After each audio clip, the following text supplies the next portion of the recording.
So the next thing that happened on Friday Night SmackDown, when we get to the main event, it was LA Knight versus Solo Sikoa with Jimmy Uso and Paul Heyman, the Bloodline at ringside.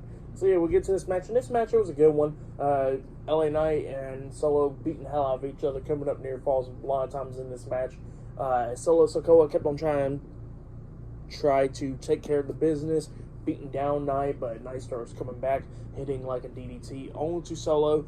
Jimmy pops up on the ring apron at one point. LA Knight comes up, knocking him off the apron, and then Solo's outside of the ring.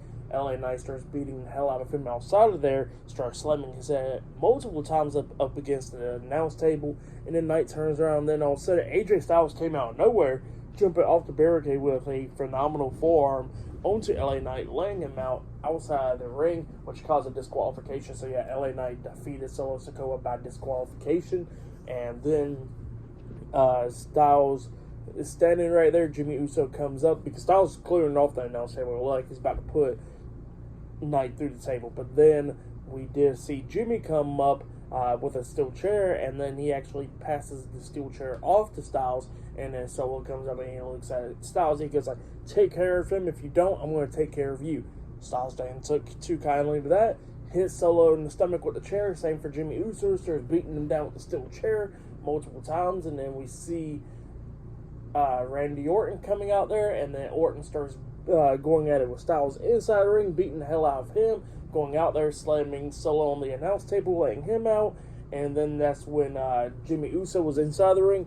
Orton gets in there, Jimmy trying to run off, Orton grabs him, hits the DDT onto him off the second rope. Jimmy rolled out the ring, Styles jumps off the top rope, trying to hit a phenomenal forearm. Orton moves out the way, Styles lands on his feet, rolling through. Orton grabs him, tosses him out of the ring, onto the ring apron, hitting that DDT off the second rope, and then he hits the RKO onto AJ Styles, laying him out, and then Orton starts posing on the second rope and stuff, doing his thing. SmackDown's going off the air. Orton gets off the second turnbuckle, he turns around and then gets hit with the BFT by LA Knight, which looked pretty awkward because Orton is too tall to get hit with that move, but yeah, that's what happened there, and LA Knight was the one standing tall tonight. So yeah, that's what happened there. Pretty good stuff, a good way to end off SmackDown for the match and stuff. For the match and what happened after the match, I'll give it all 3 stars. That's what I'll give it. The match was okay, but obviously the stuff after the match was pretty damn entertaining. But yeah, that's what happened there. Pretty good stuff. There was some good stuff to SmackDown, like Alexa Lopez debuting on the main roster. But match of the night, I gotta say, it was the women's tag team title match with the Kabuki Warriors and Katana Chance and Kata Carter. That match was match of the night right there. And yeah, it was a good episode of SmackDown. Great episode for the Go Home show.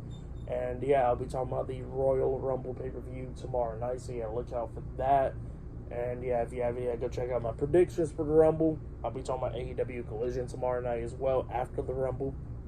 And yeah, subscribe to Team W Wrestling on YouTube. Subscribe to my other channel, Word of Chris, and subscribe to this channel, Chris Fails, and follow me on Twitter, Instagram, and both of my TikToks. They'll all be down there in the description box, and I'll see you guys later. Until then.